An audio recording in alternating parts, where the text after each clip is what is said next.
Okay.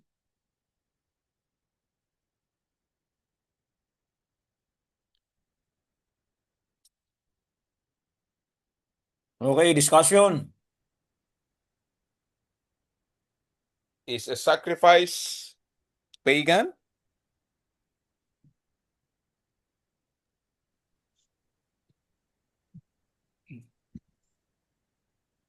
I think hindi siya pagan, Pastor. Okay. Kasi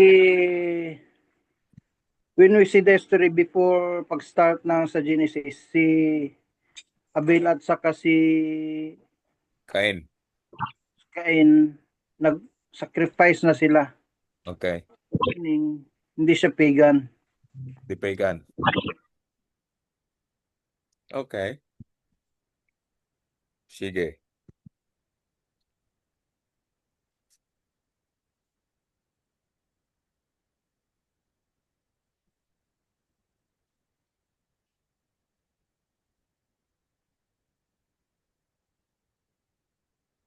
Well, we might say that it could be pagan practice as well, but for us as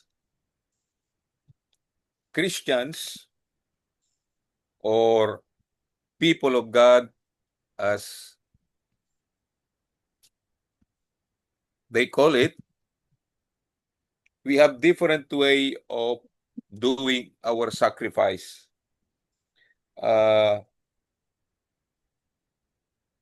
Sa atin kasi, we don't have what they call this. We don't sacrifice children, unlike in other religion, they sacrifice children. At there are no act of or sex, walang mga sex na ganon na ginagawa nila while doing some sacrifices. There is no casting of spell. There are no fortune telling. There are no self-inflicted wounds. And there are no sacrifices or bribes that they try to manipulate their gods and other things. Meaning to say, our sacrifice has some kind of an attitude of holiness na naiba. We are set apart, kaya naiba tayo sa ibang mga religion in terms of sacrifices. Okay, let's now move to Numbers. May question ako kunti, Pastor. Okay, sige. During ba sa yung time ni Abraham pag-sacrifice niya kay Isaac na utos ng Diyos, Oh, it's an act ba na pagan belief kay di ba si God nag-utos na i-sacrifice mo sa Isaac? Though alam natin na hindi natuloy. oo. But the way God pag sabi niya kay Abraham na i-sacrifice niya si Isaac. Okay. I don't think that is an act of sacrifice because God knows already that Abraham will not disobey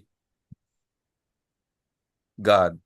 He will always do what is right, and when he's about to stab to kill Isaac, there he was stopped because the the will of God is not really to to sacrifice our children unto the Lord. Kaya nag-provide siya ng other sacrifice for that instant.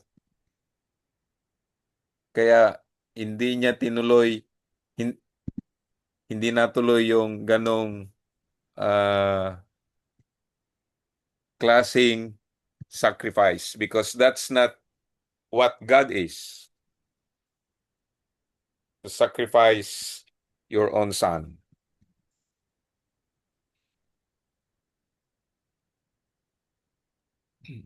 Give us daw, thank you. Okay. Okay, let's now move on to the book of Numbers.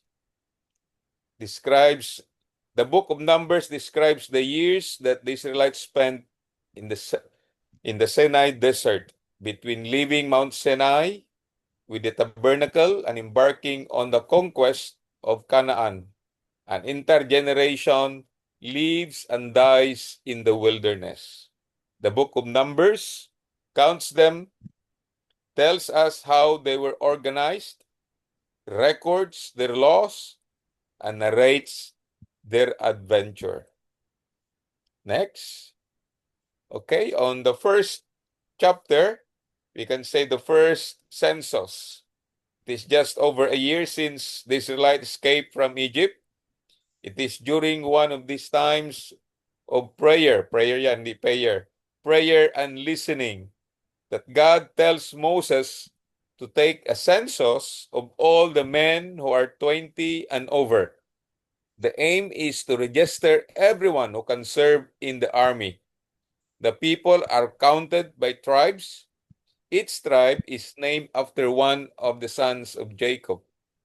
And it's astonishing, it's amazing that they come up to this number 603,550. That's the first census. And then in chapter 2, there is this a fighting force. The Israelites are now a highly organized force. The panic-stricken and argumentative rabble, then scrambled out of Egypt, has become a disciplined and well-organized army. So they're now a fighting force.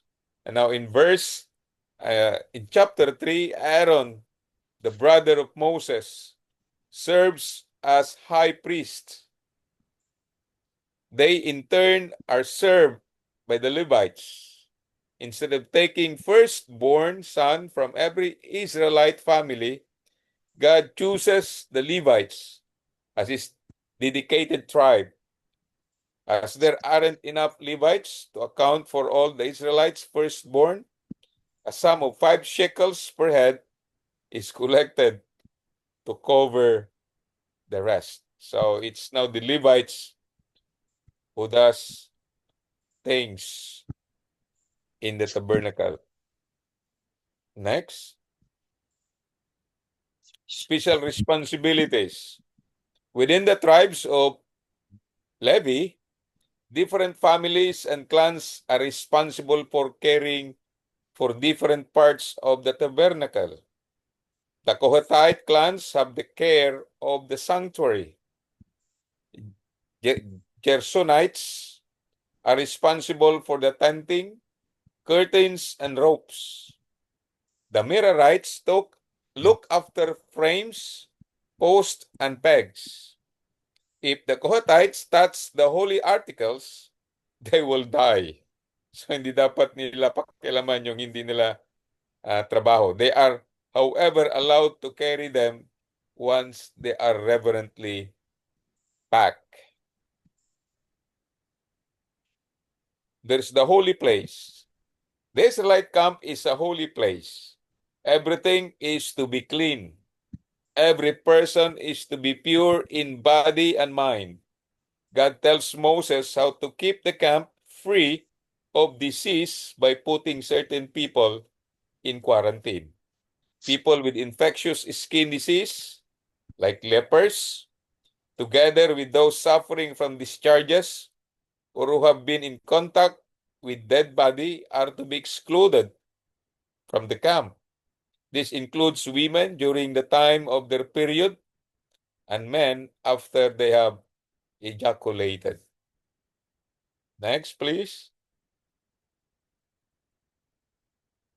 Any offense must be put right, not just between the people concerned, but also with God. There is a special test for a woman whose husband suspects her of being unfaithful to him. She is to swallow bitter water in the presence of the priest. If she is guilty, she will take ill and become barren. This is a very human law which protects women from quick-tempered or jealous husbands. Next, please.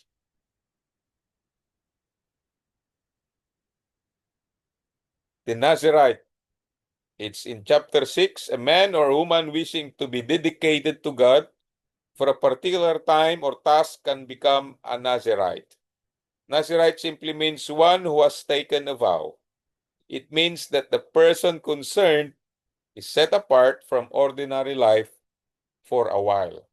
The Nazirite is not to drink alcohol, have a haircut, or touch a dead body while the vow is enforced, just like Samson is one of the Nazirite of Israel. Offering for the tabernacle. As Moses completes the work on the tabernacle, the tribal leaders bring their offerings. They come one at a time.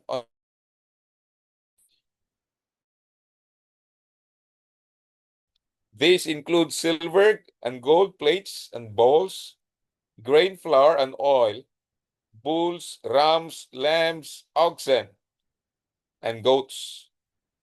Everything is weighed, measured, counted, and recorded.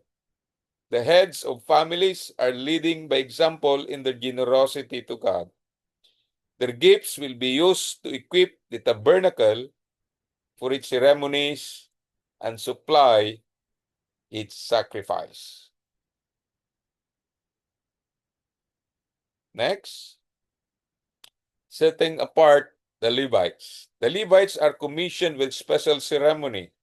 After they have been sprinkled with water, they shave themselves all over and wash their clothes and bodies. This is systematic de-sinning. Tanggal ng kanilang mga kasalanan. They offer special sacrifices. In particular, they have hands laid on them. This is to identify them as representing the whole Israelite community. The Levites in turn lay their hands on the animals that are to be offered in sacrifice for them. The Levites are dedicated to God as substitutes for the first-born sons of every family.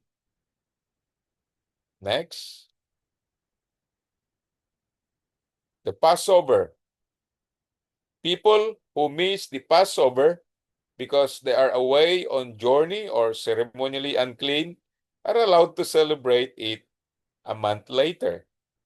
However, it is regarded as a very serious matter if someone is able to celebrate the Passover at the proper time but fails to do so.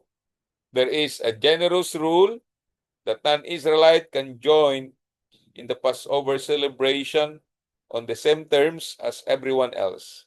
Israelite may be exclusive, but they are not to be racist. Complaints in the desert. There are complaints about the manna, the dreams of the cool salads of Egypt.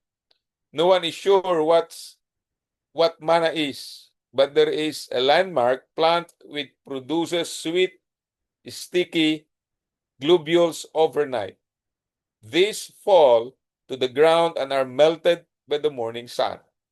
This could be the substance that the Israelite collected day by day and prepared as food in a variety of ways. Moses, exasperated by the people's complaints, they are clamoring for meat, and Moses feels unable to take their grumbling any longer. He wishes he could die. The 70 elders. God guides Moses to appoint 70 elders to share the task of leadership. When the elders are gathered and commissioned, they receive God's Spirit and prophecy. The Lord arises a wind which blows in from the Gulf of Agaba, bringing flocks of quail from the sea. They arrive in astonishing numbers, flying low or falling exhausted. The Israelites gather and eat them, only to be struck down by some kind of disease. This is God's punishment on them for their discontentment. Next, please. Spies sent into Canaan. There are just a few days march from Canaan, and God tells Moses to send spies and ahead. They're to assess the landscape, the local people, and the strength of the defenses. The significant members are Joshua and Caleb. After 40 days, the 12 spies return. They give an exciting account on the land and resources, but feel there is no chance to dislodging its powerful people. But Caleb disagrees. In his opinion, the Israelites are well able to capture the land. So they have different report, accidental sins. God deals with the difference between sins which are committed on purpose and sins which are done by accident. There are sacrifices that can be made when a group or individual causes damage or loss of life by accident. It is far more serious when someone sins on purpose.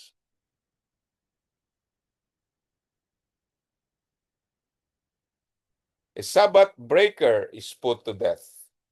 An example is given of a man who is found gathering wood on the Sabbath. This is a willful breach of God's commandment not to do any work on the Sabbath day. The Lord tells Moses that the man must be put to death. The whole community takes part in the execution, which is done by stoning outside the camp. Talaga palang istrikto ang ating Diyos. They stone to death those who will not practice Sabbath, observe Sabbath.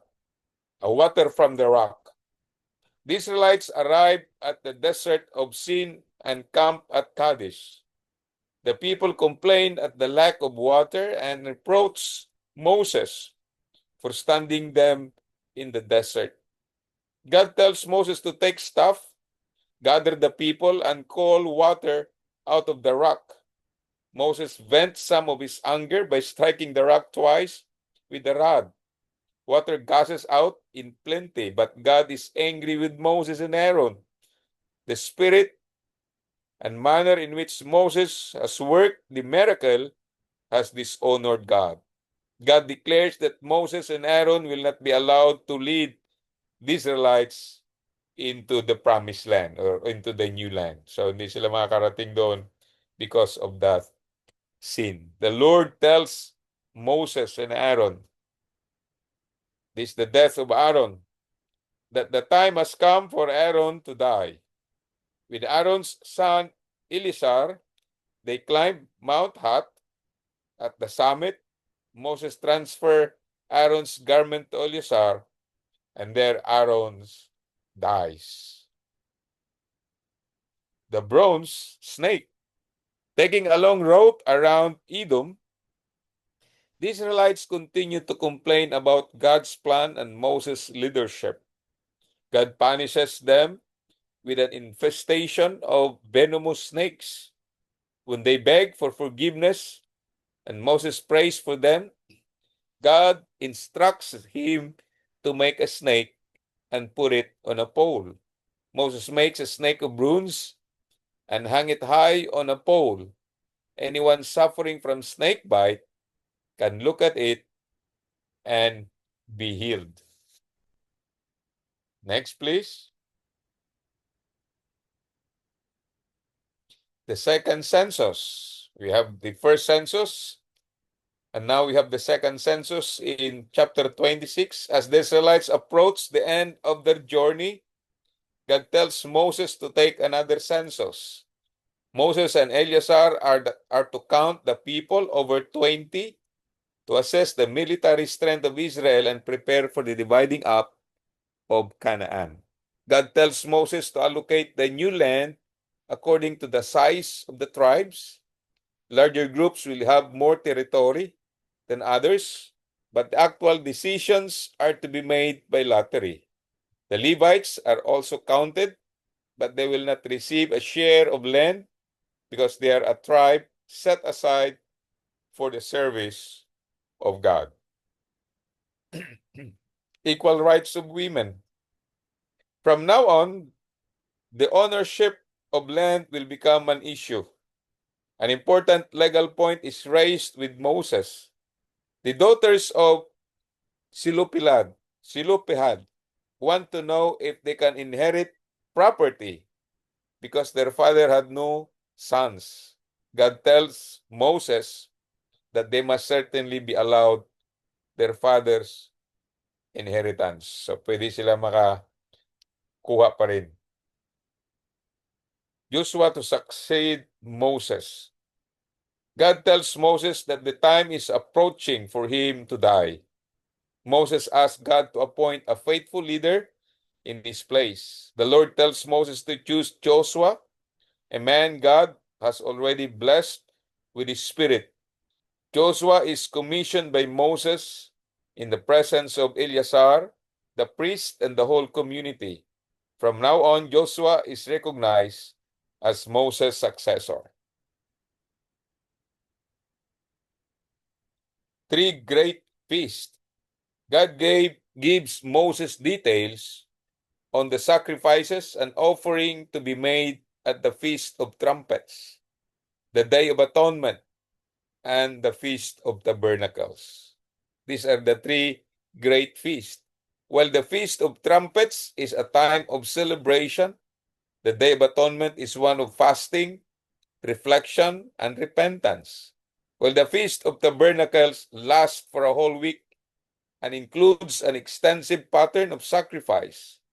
In centuries to come, it will be celebrated by families camping hour to recall the tents and shelters of those wilderness years.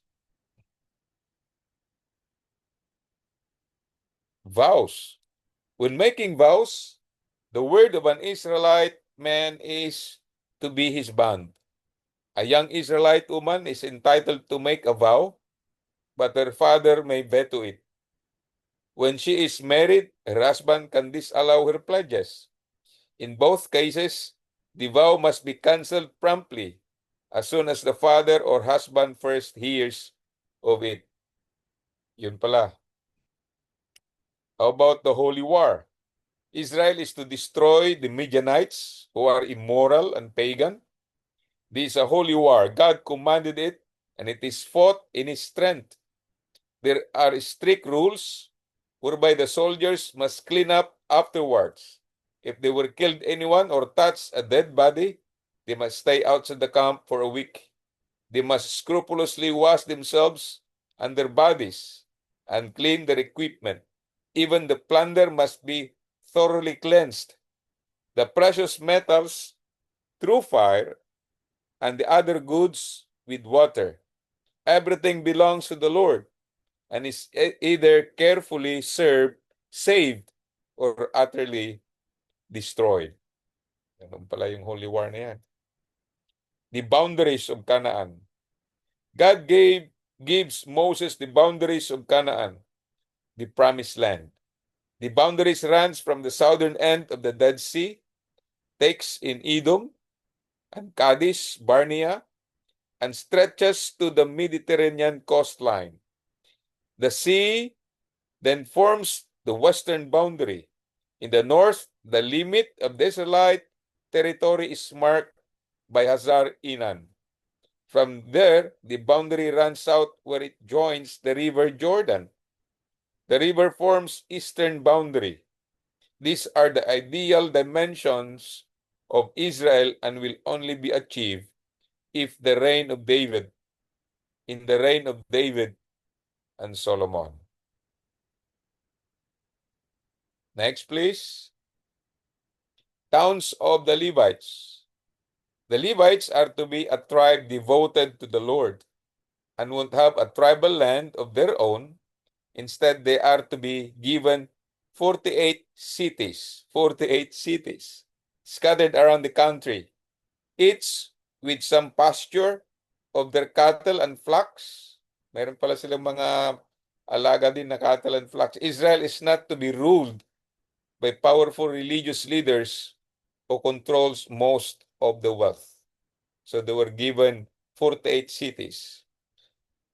Cities of refuge. 6 of the Levites' towns are to be cities of refuge. 6 of the Levites' towns are to be cities of refuge. Anyone accused of murder can claim sanctuary in one of these places until their case is brought to trial. When there has been a violent death, it is important to establish whether it was a murder, or an accident. A high value is set on human life, and great care is to be taken to ensure that judgment are true and penalties fair. An avenger of blood is the next of kin of someone who has been killed. The avenger of blood makes sure that justice is done.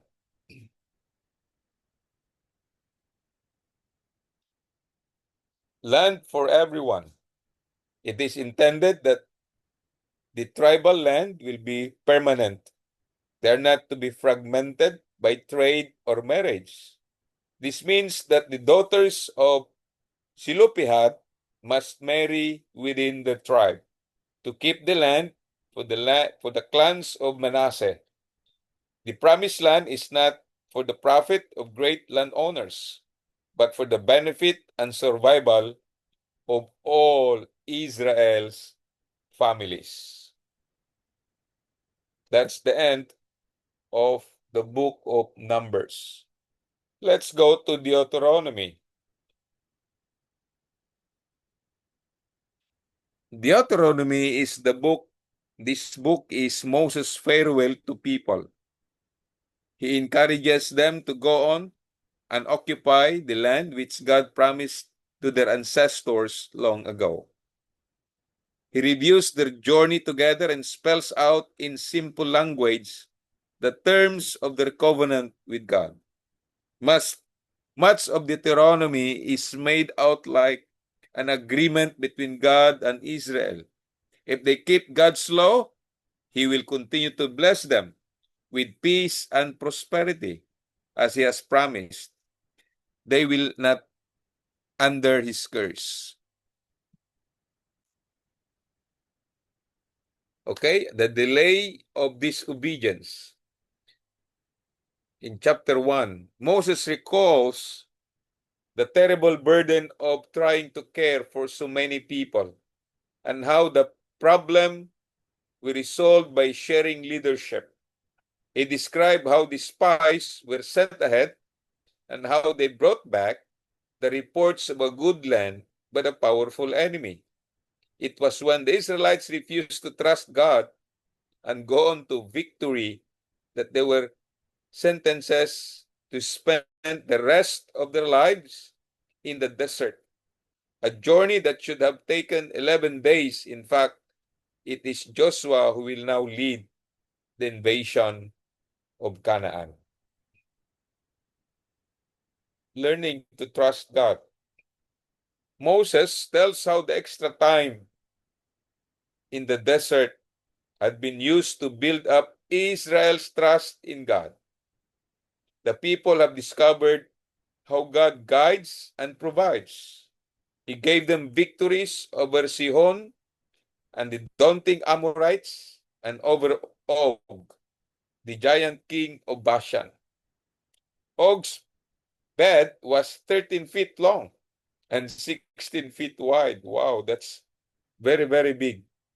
And this is important experience for the campaign ahead. If God could defeat Sihon and Og, then He can give victory over the strongholds of Canaan. So they need to trust God all the more. The Lord is God. Moses tells Israel that their strength lies in the obedience to God. She must never forget the darkness and fire of Mount Sinai when God gave her the 10 Commandments. The law is Israel's greatest treasure.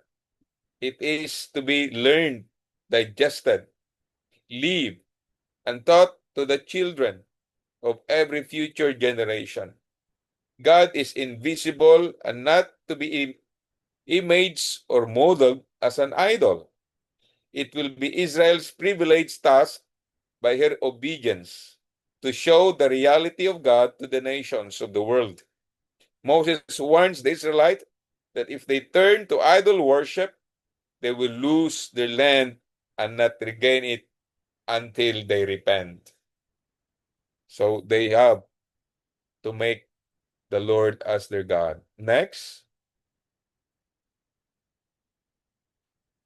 the 10 Commandments. Moses recites the 10 Commandments. These laws are for the people here and now. They are not to be dismissed as applying only to the old days. God's name is utterly holy. Sabbath is to be kept holy. Children are to honor their parents. Human life, marriage, positions, and reputations are all to be respected. A neighbor is any fellow human being, not just a person who lives nearby. Another person's partner and possessions are not negotiable.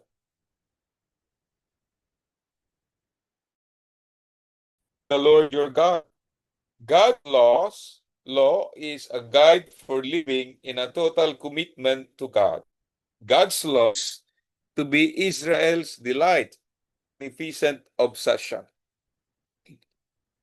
I just quoted this Deuteronomy 6, 5, and 6. Love the Lord your God with all your heart, with all your soul, and with all your strength. This commandment that I give you today are to be upon your heart. Impress them on your children. That's a wonderful verse in Deuteronomy. Do not forget. Moses warns the Israelites not to forget the lesson of the desert. It was here that they learned that the Lord provides and that there is more to life than filling their stomach. Moses is here a superb teacher and a pastor. He's interpreting the hard lesson of the desert as examples of God's love. He also sees that when life gets easier, faith in God will become harder. It will seem to the Israelites that they have deserved their good life by luck, prowess, or hard work. In fact, it is God's gift to them. It's luck, hard work, but it's a gift, not because of your righteousness. When Israelites enter Canaan, God will enable them to defeat even the Anakites, who are like giants. They will be able to do this not because they themselves are powerful or good, but because God is with them. They will conquer Canaan because they're executing God's judgment on the Canaanites. Wickedness, not because of the Israelites are righteous. It is because God is truly with them. Fear the Lord your God. Moses comes to one of the great conclusions of his story. And now, O Israel, what does the Lord ask you?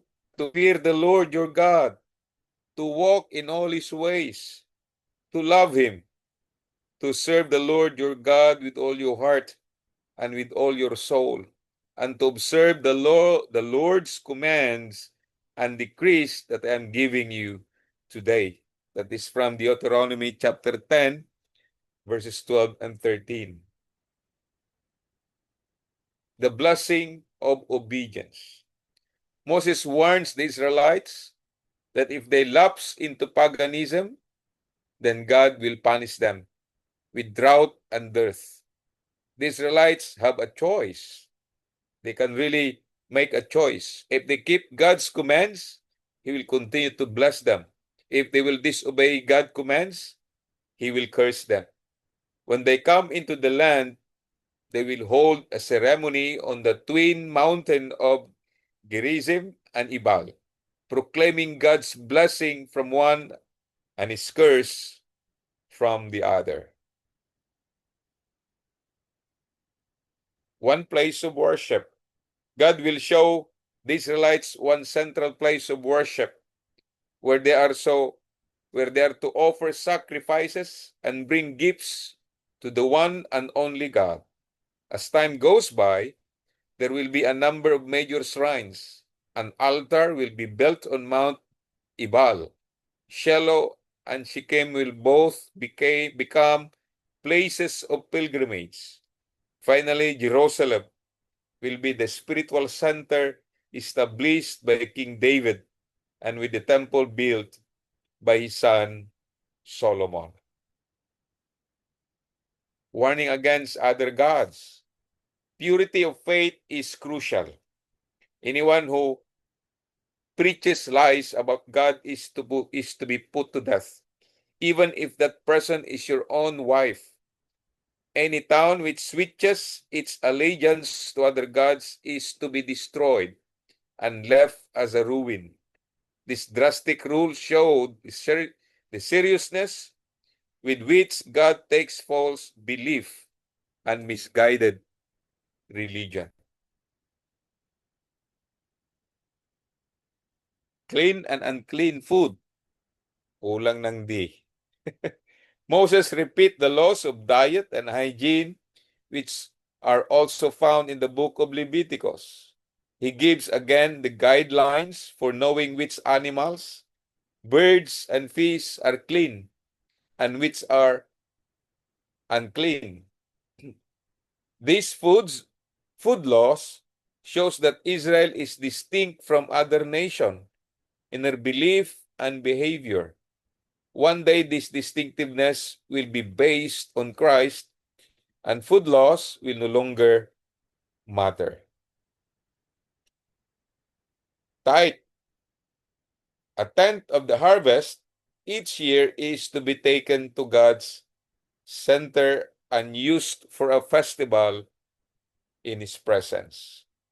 Every 3 years, the tithe is to be stored and used to feed those who are destitute.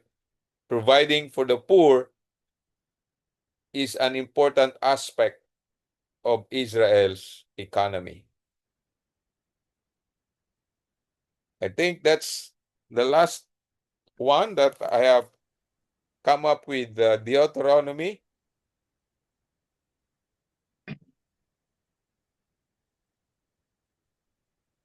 So hindi lahat sa tithe papunta ng Levite, ah. Oo, Merong punta rin sa outreach. mga nangangailangan. Meron talagang budget sa outreach. Mga Okay. list, sisters and brothers.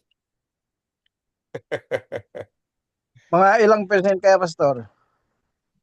Ilang percent ang napunta sa Levites, ilang percent ang Ayan, papunta every sa 3 years. Eh.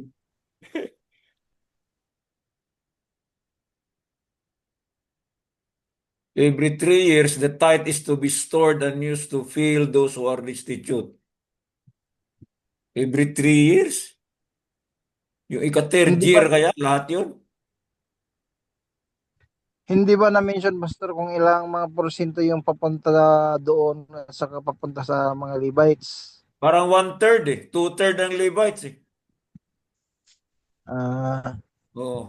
So every 3 year yan, yung pangatlong taon for out.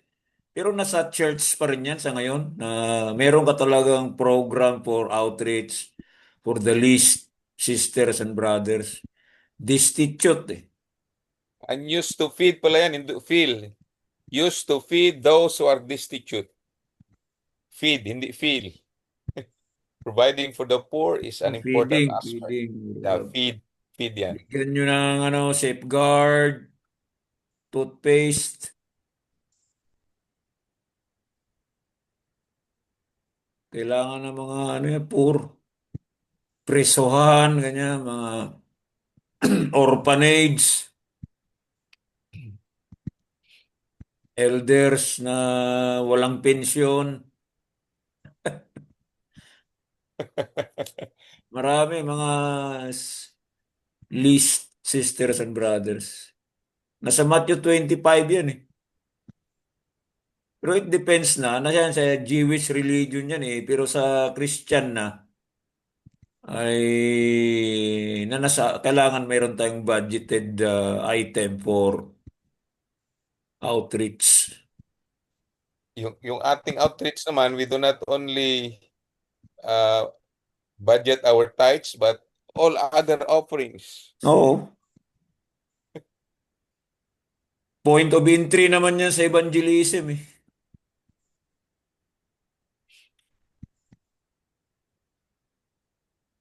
Okay, any questions? Question kayo?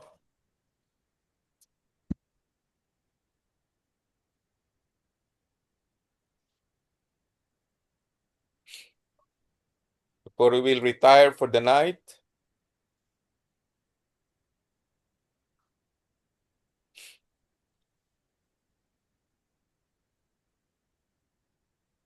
Last question, Pastor. Okay. May mga church kasi ngayon na nagpapalo pa din sa mga Old Testament na about yung giving nila. May first fruits, may man of God, may iba yung tithes, iba yung offering, ganun. Yeah. Applicable ka sa atin yan ngayon na new generation, itong New Testament na believers, Pastor. Today, sa akin, hindi ko na tinuturo yung first fruit or what, but kung you are given the the opportunity, but I think it's no longer a must to carry. In fact, yung tithe nga they are already, marami nang hindi nagta-tithe kasi daw it's no longer Under the law. yeah. But Or it's up to you. it should be more than the tithe or beyond the Yeah. tithe. Yeah. Yung tithe is the minimum. Kung sa Oo. Methodist yan, minimum giving. Kung di ka nagbibigay ng tithe, you are not giving the minimum yet. Tama yun. So, para hindi ka matawag na legalistic or under the law, you give. Actually, we give Yes. beyond our tithe kasi Yeah. nag-tithe tayo, meron pang lost offering, meron pang Sunday school offering, meron pa tayong special offering for the victims of flood, earthquake, mga ganun. Yun. So, we give beyond our tithe. Yeah, we give beyond 10%. Pero ano masasabi nyo sa tama yung sa Leviticus ba yun, yung talagang food laws, masyadong porky puro sa mga Pilipino? Pork ba, pork? Sa science, napatunayan din talaga na hindi magandang pork. Meron din nagsabi na yung baka mas maraming saturated fats. Kaya masyadong carnivorous ang tao. Kaya malulusog yung mga sabadista, di ba? Oo. Tama, Bakit? mas malusog yung mga sabadista. Hindi ba hindi ba sila kumakain ng karne? Number one, baboy. Tofu yung Kambing. kinakain nila, Pastor. Kumakain sila ng kambing, di ba? Oh, Baboy kambing, number baka one, saka yung mga walang himbis na isda. Oh, yung mga Pwede ka shrimp. kumain ng mayroon na yun, yung low carb. Hindi ka kakain ng ng kanin. Ganun ang diet ni Bing ngayon. Panay karne. Yung carbohydrates naman, hindi maganda talaga yung white rice na yan eh. Dapat mais o ano pa yung ibang mga cereals. Hindi na malusog ang white rice ngayon dahil sa chemicalized yan eh. Chemicalized. Marami ng O, even ano, mataas, pati mga lalong ma- tumaas ang starch, ang glucose, ang sugar. wala nang safe ngayon. Pati bumili ka ng okra na esprehan pala yan eh. Pati pati mga gulay ngayon may pesticide na yan. Pero yung Seventh-day Adventist talaga, Old Testament yan sila, napaka-stricto, kaya literal sila sa food laws. Nasabi talaga sa Leviticus yan eh. Kaya, malusog sila. Ito naman, Yeah. it manifests sa, sa kanilang way of life or healthy lifestyle. Tayo ng mga evangelicals, parang sky's the limit. Sky's the Kaya na, limit. kayo ng interseminary namin sa Bukidnon, na yung Mountain View College versus Bishop Hunt Theological Seminary.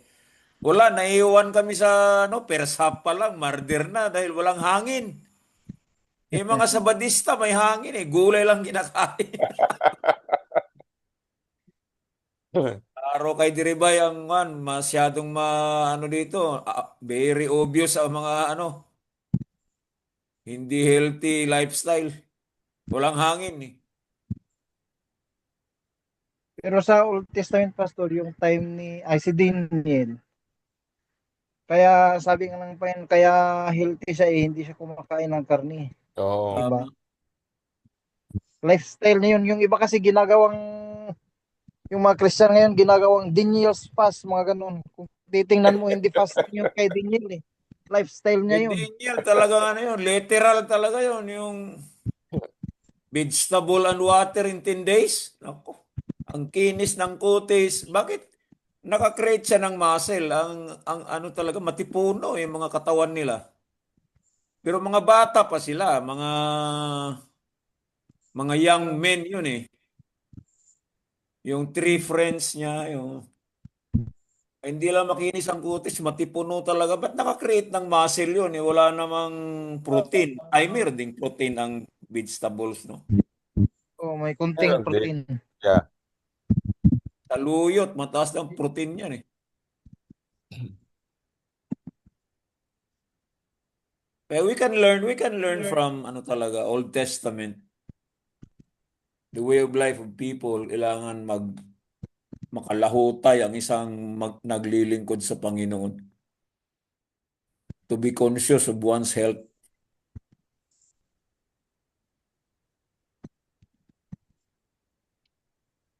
Yeah. Dugo, sino kumakain ng dugo sa inyo? Lahat. Lininis na yun ng Panginoon sa Acts chapter 10. Hindi ako kumakain ng dinuguan, pastor. Bakit? Kasi walang Sampay puto. na. Yung sampay na, kumakain ako. Ano yung sampay na? Ano yun? Bisaya term ng dinuguan. Ganon. Yun pala nga. Okay hindi, hindi kumakain ng dinuguan ha. Pero Tapos sampay na. dinuguan pang karning baboy, Pwede ba yung manok na dinuguan? Yung sanang manok, masarap. Yung dinuguan na panay laman. Hindi lamang loob. Tama. Pero what was the basic reason bakit ayaw kumain ng mga Hudyo ng mga dugo? Because it's the one giving life. Tama, Oo. Parang lang, Nice. sacredness ng Pero symbolic sa science ngayon, pastor, yung explanation nila sa dugo, nandiyan yung maraming sakit ng mga animals. correct. Diyan nagalatay yung tama, Di ba dyan kaya marumi ang dugo mo, kaya mataas ang creatinine mo, di ba? Oo.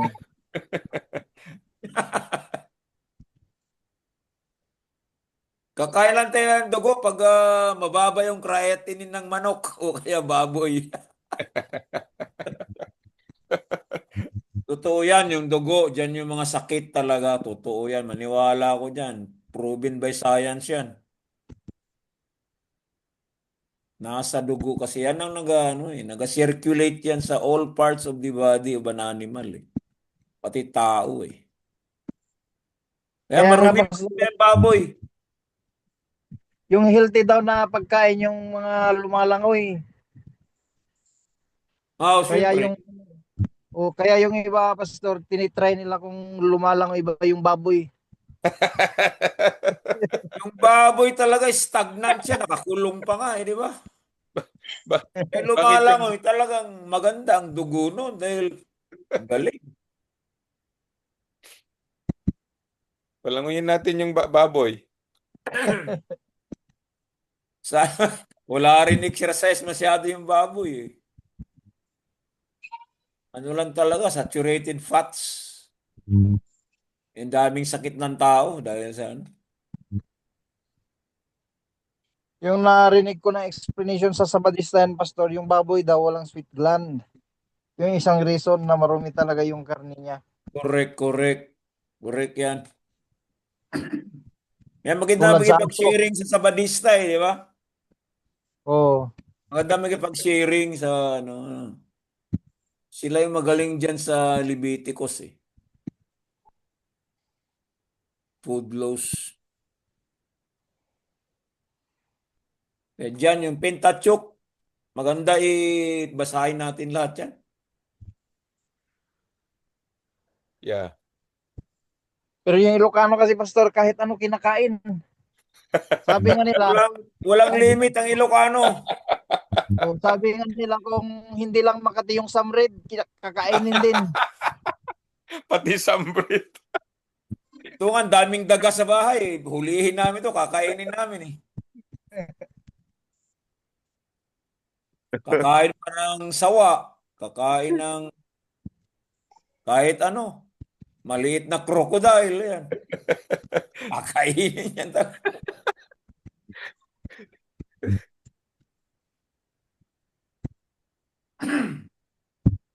Okay, meron pa tayong pag-usapan sa ating take-home exam sa midterm.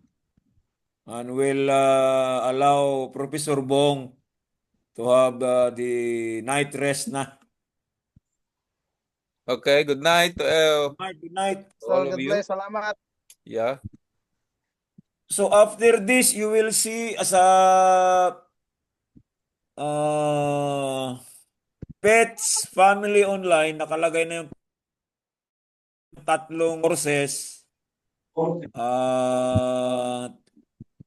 CHD, yung Church History, yung THE, Systematic Theology, saka THC, Christian Ethics, 515. So, that is open for editing, so you can fill it up sa baba lang ng paper. There are 5 essay questions. Ano yan, pastor? Ano? Have you seen it? Kailan ba ipasa ito, pastor? 11:59 p.m. ng December 16, Martes. Martes. So magpuyat na lang kayo sa either linggo.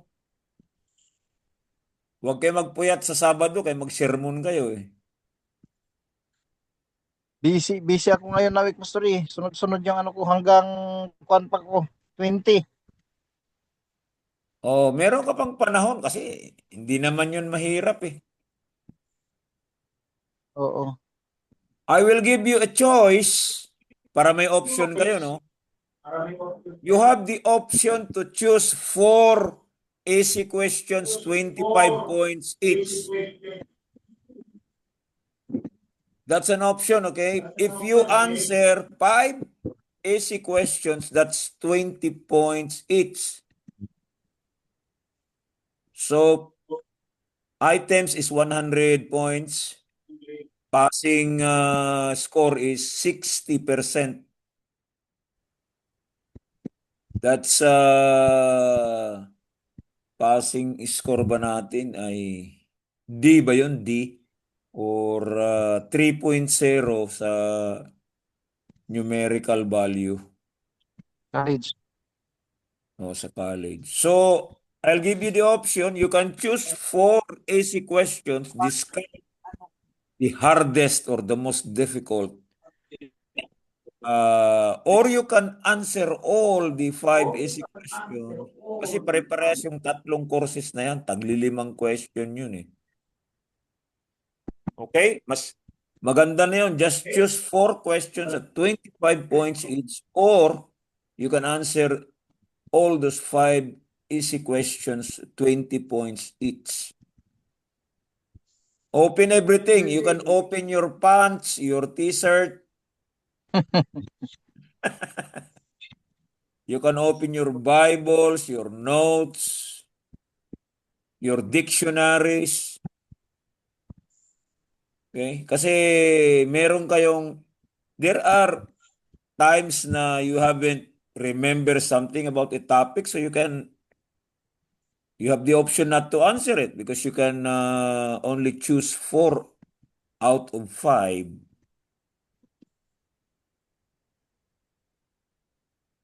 Kaya lang, kung wrong answer na yon, your lowest points will be 5. Pag wrong answer na yung isang question, kahit 25 points yan, you will get only 5. Pero pag nakita ko na yung kahit konti lang answer mo, nandun na yung answer, that's already 25 because you already hit the crux of the matter, the substance. So not necessary na mataas yung explanation or yung answer, Pastor. Yes, ako, ever since na nagturo ako ng seminary, gusto ko yung direct to the point. Ayoko yung mga minsan ang English hindi pa maano ng ating tiyan, di mahirapan pa tayo magbasa. When I say differentiate deontological ethics and teleological ethics, simple lang, the difference, di ba? Ganon. So, but you still have the option to use verses in the Bible. But it's not required, but it's better to use biblical verses in the Bible. Hindi naman sa lahat ng questions.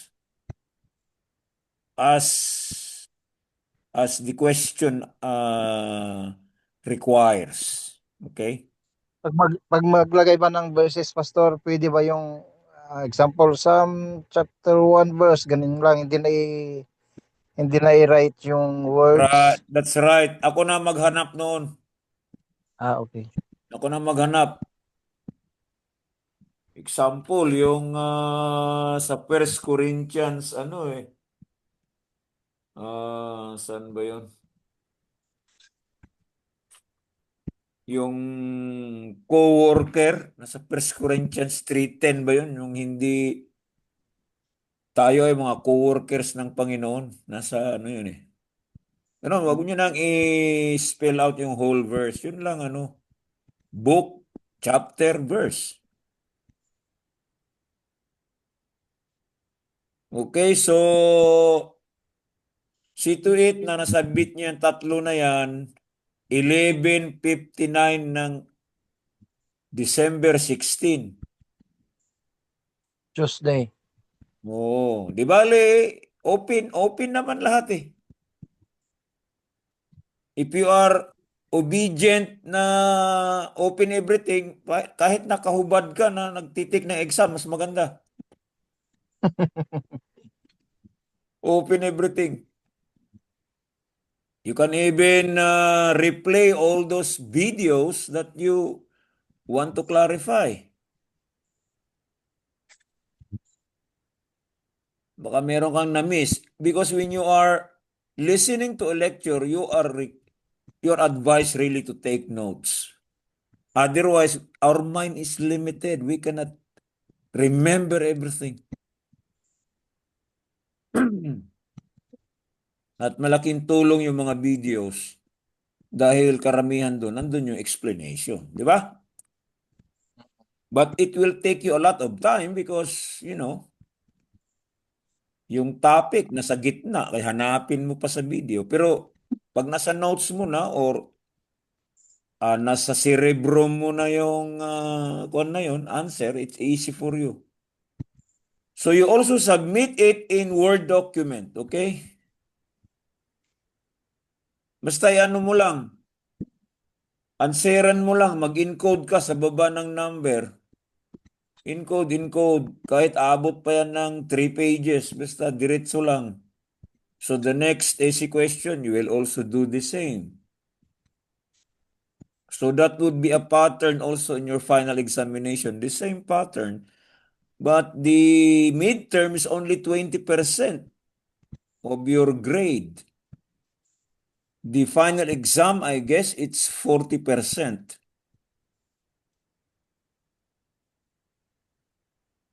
So parang preliminary lang yan. Subok lang yan. 20% of your grade is your midterm exam. Okay, so sa akin lang, hindi naman masyadong mahirap yung mga question na yan kung nakinig ka or naintindihan mo or lagi naman kayong present, kayong tatlo.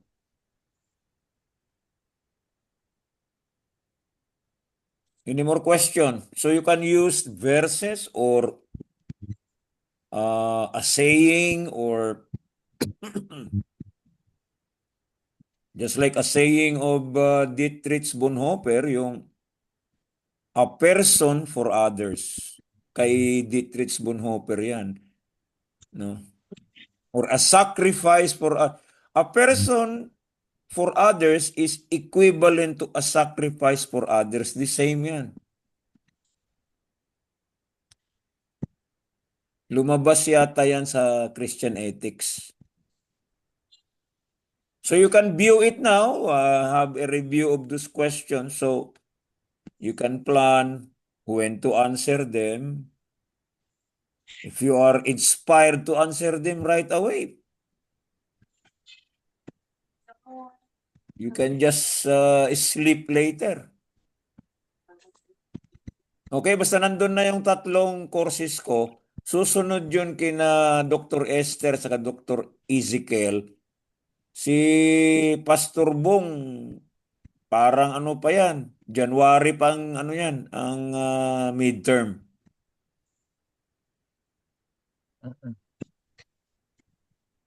Okay, any more question? So you submit it Word document. Okay? I-save nyo na yun, i-download nyo, and then encode it just below the number of the essay.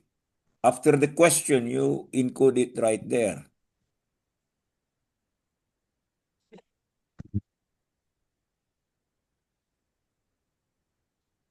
Any more? So, Tuesday yun Tuesday. Kasi kung makita ko man doon, i-submit mo, makita ko man yung yung time mo na isinubmit. Hindi mo nabantayan yung oras, nag-12:01 na ng 24. Huwag kang magkumpiyansa. Kasi ngayon, Huwebes, di ba? 11. So you got, kasi take home naman, hindi naman on the spot. Take home naman, on the spot, ano ka pa dun time pressure, di ba? Okay, it's 10 o'clock, submit your ganun, hindi ganun. Take your time. One night, isang course, and then, siyempre, si Dr. Isike, si Dr. Easter, kung late sila nagbigay ng take-home exam, the later part din yung submission ninyo. Hindi pwedeng sa 2016 din sila required ng submission. No, it's a later part of the week. So all those 5 courses, ika-6th course kasi yung kay Professor Bong.